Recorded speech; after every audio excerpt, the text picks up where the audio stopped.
Hi, everybody. Today we are going to be working on amplitude and period, two key characteristics of graphing trig functions. And here's what I want to say: amplitude in trig functions has another name in other functions. We've seen it before. All right? Period also has another name in regular functions, and we've seen it before as well. Okay? Now, these two things are related in that they both perform the same kind of action, but for different reasons. So, what's going to happen today, we're going to talk about amplitude and period, and I'm going to ask you to actively pursue the truth about amplitude and period. Okay? What do I mean by that? Actively pursue the truth about amplitude and period. What I mean by that is I want you to do things to get there. Okay? So, let's go to the next slide and I'll start to show you what I want you to do. So right now we are on the Desmos calculator and I am graphing sine x.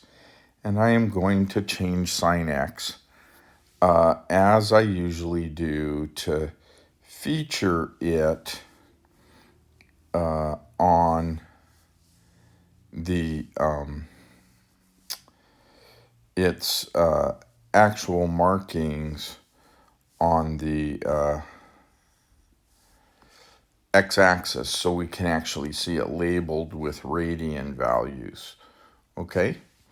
And then for the y values, I'm going to go from about -4 to 4. All right, a little bit more than what I've done before. Okay, so we have everything we need. And what we can see is that when you look at this graph, sine x ranges from -1 to 1. Okay? -1 to 1. And you can see that the x-axis cuts right through the middle of it. All right? Now, this characteristic holds for cosine, tangent, cosecant, secant, that there will be a line that cuts right through the middle. Your online textbook likes to call it the middle line. I just think it's something to notice that there's some sort of line of symmetry and that'll kind of cut through the middle of everything. I like to call it an axis, and eventually we'll talk about how that axis is movable. All right? But not today. Today we're going to talk about amplitude. So to study amplitude, I want you to type in 2 sine of x,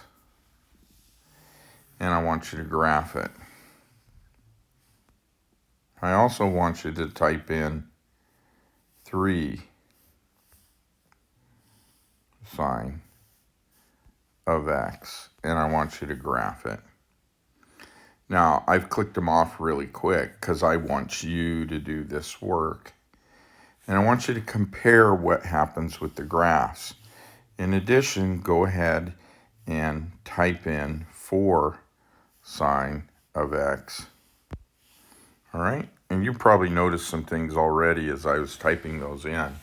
But I'm listing these here, and I want you to write them down, and then I want you to graph them. You can use Desmos or your graphing calculator. You'll be able to notice the same thing. Okay? In addition, I want you then to look at like 1/2 sine x.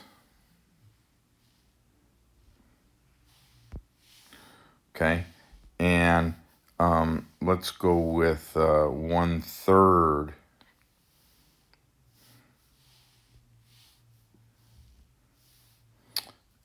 sine x as well, and you'll get kind of a vision for what that looks like as well. So I want you to do that. And then finally, additionally, I'd love for you to start working through these numbers. -2 sine x, and to look at that, -3 sine x, -4 sine x, etc. Okay? Now, whenever I type a number multiplied by a trig function, sine x, cosine x, secant, cosecant, tangent, cotangent, that number affects the amplitude. And a good example of this from previous lessons would be, not previous lessons, but something that we all know about. If you listen to your radio in the car, you're probably used to radio stations being called AM or PM. AM radio is called amplitude modulation, and PM radio is called frequency modulation. And I want you to think about what do radio waves look like if they're on AM radio, and what do radio waves look like if it's on FM radio, and what's going to happen with that? So I want you to think about that, and maybe you can answer that question in class tomorrow. We'll kind of look at it in class on Wednesday, so I may ask you about that. All right?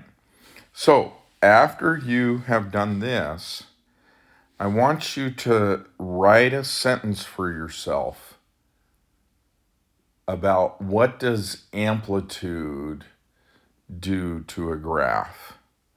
Okay? And you can use words you used in Algebra 2 or Algebra 1. What is amplitude doing to the graph? What direction is it doing? How can you talk about it? Okay? So now, then, once we do that, I want you to come back to the functions, and we'll just put sine x there. And we are going to delete all these that I've asked you to do, and we're going to work on something else. And so the next thing that we're going to work on has to do with taking sine x, and instead of multiplying outside the sign, we're going to multiply on the inside. So I want you to take sine 2x and sine 3x and sine 4x.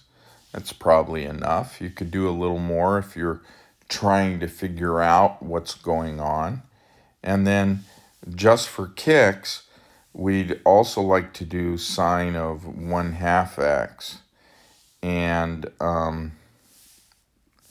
sine of 1/3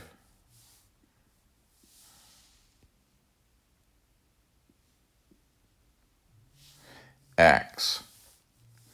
All right. And maybe sine of 1/4 x. So notice I use an exact decimal when I can, but if it's a repeating decimal, I put the fraction.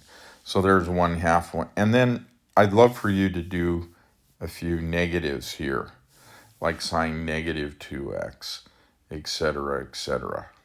Okay? Now, you're going to do this for all of these values, and in the same way, I want you to write a conclusion about what's happening. Okay? What is going on here? What do I need to be able to see? What's happening? Now, going through this exercise is very, very important because remember, we don't just want the calculator to graph for us. We want to know what a graph is going to look like. Okay? Now,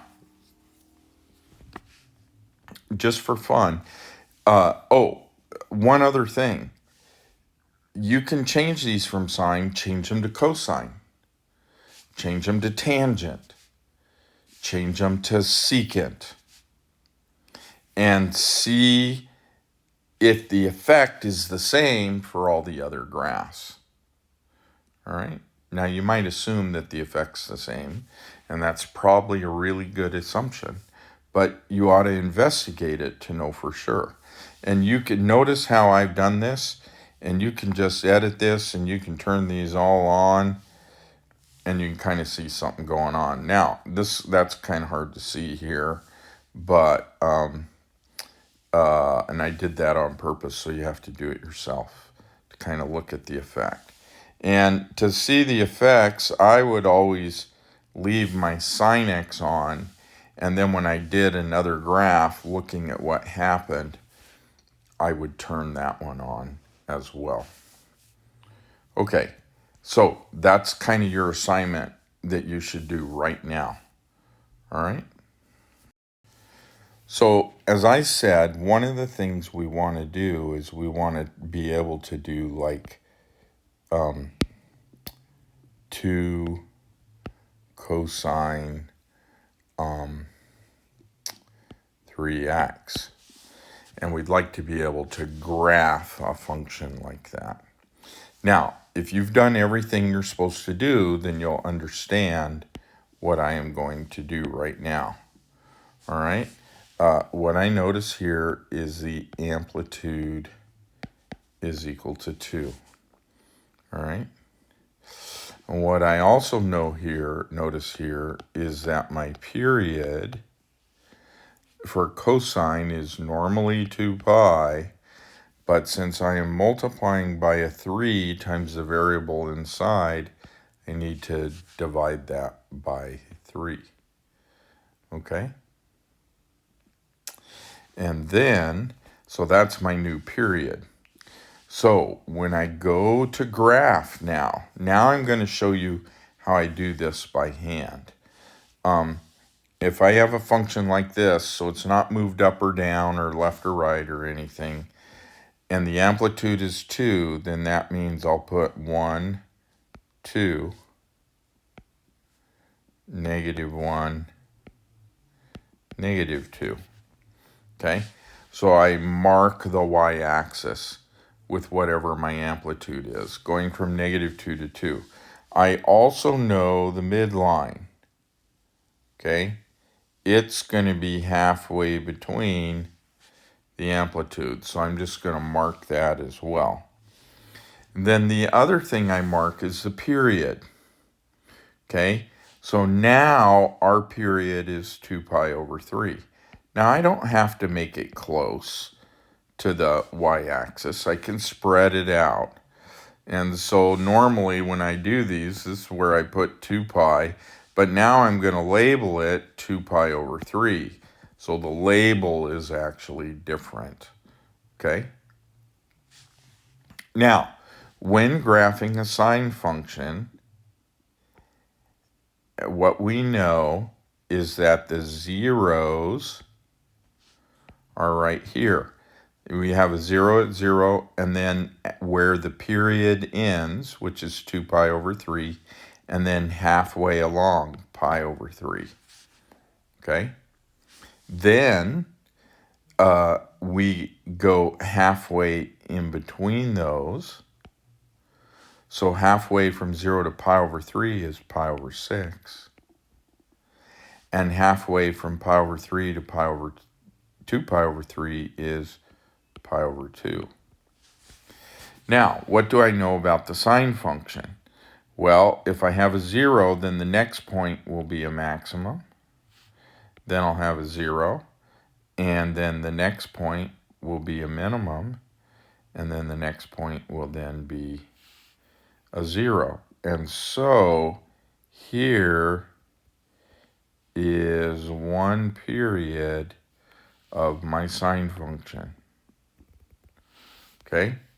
So I have now drawn a correct period for that graph. And notice I like to call this right here, for sine or cosine, I like to just call it a little 5-number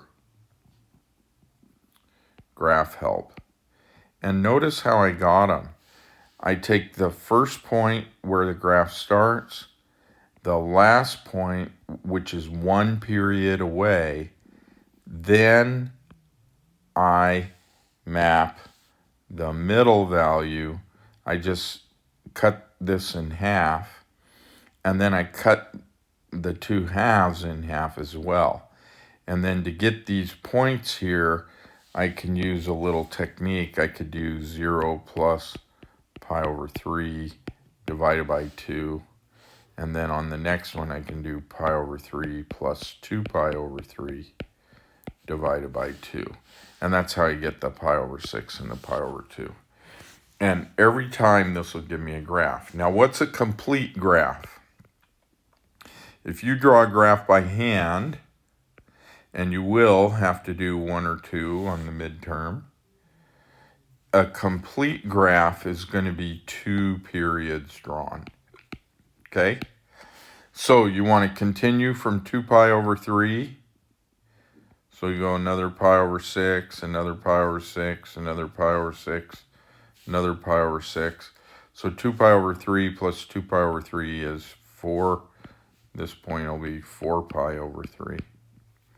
All right? And then we'll have a maximum, a 0, a minimum, and a 0. And then we can draw the next period. Boom. And now I have drawn a complete graph. Put arrows, and I'm good. Okay? And since I kind of disappeared here, I'll do this second one in red. Okay? And that's where it goes. And so you can do this every time. I can go back the other way. Okay, 2 pi over 3 the other way, this is negative 2 pi over 3.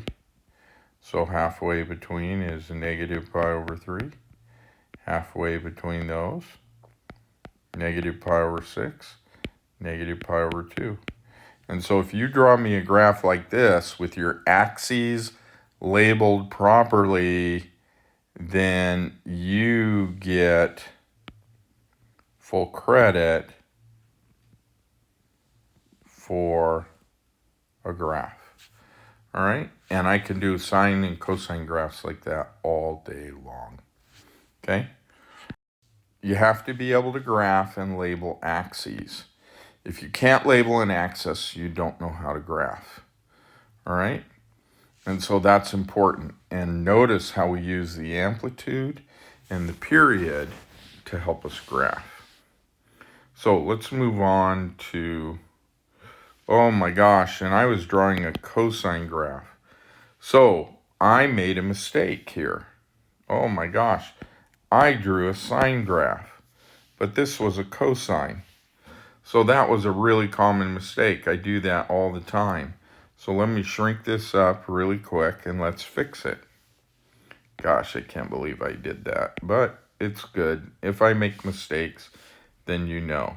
So I'll do the same thing. I still need 2 pi over 3. All right, halfway is pi over 3. Halfway between that is pi over 6. Halfway between those is pi over 2.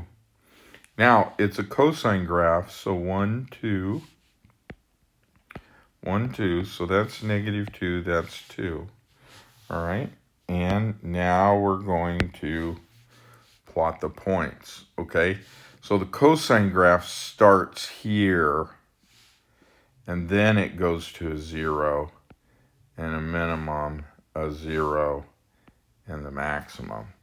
So the cosine graph goes like this. All right. Now, what we can do is we can continue that on. So we go to the negative 2 pi over 3, halfway between pi over 3, halfway negative pi over 6, negative pi over 2, and then we graph. This will be a 0, this will be a minimum, a 0, and a maximum, and there's our cosine graph again.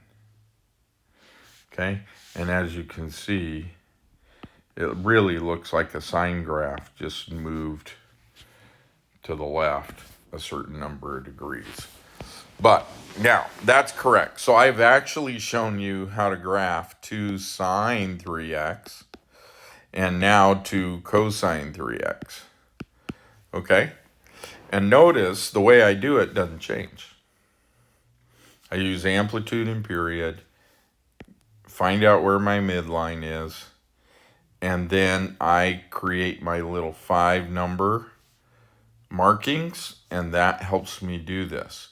Now, this works really well for sine and cosine, and it can, and secant and cosecant, there's just a little bit of difference, although I would mark the 5 numbers. And tangent and cotangent, I don't really need all 5 numbers, although, again, I'd probably mark them anyway. All right. So let's go on to the other type of problem you're going to get. So the other type of problem you're going to get is you're going to get a graph, all right?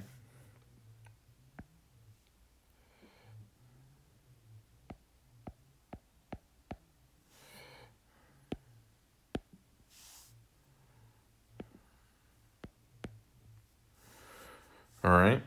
And when you look at this graph, you're going to see a function graphed on that graph, okay? And that function might look like this.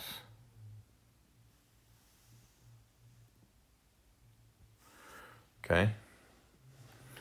And so you have to look at the labeling, all right? And so you look and you go, okay, wait a second. This looks like a sine graph. But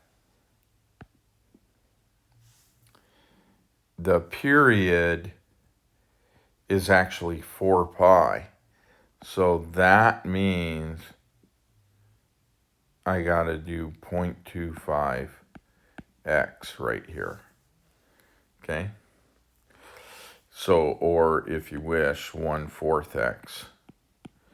All right? Because the x's can be 4 times as big, and you'll divide them by 4, and then it acts like the sine graph. All right? And then the amplitude, I see this graph bounces between 3 and -3, and halfway is the x-axis. So the amplitude will just be 3. So one of the other things you do is you have to write the equation of the graph. And you do that by recognizing key information. Okay, that's all I have for you. Have a great day. Good luck. Make sure you do what I said to go through. I've given you some hints right here, and we'll talk about it in class as well.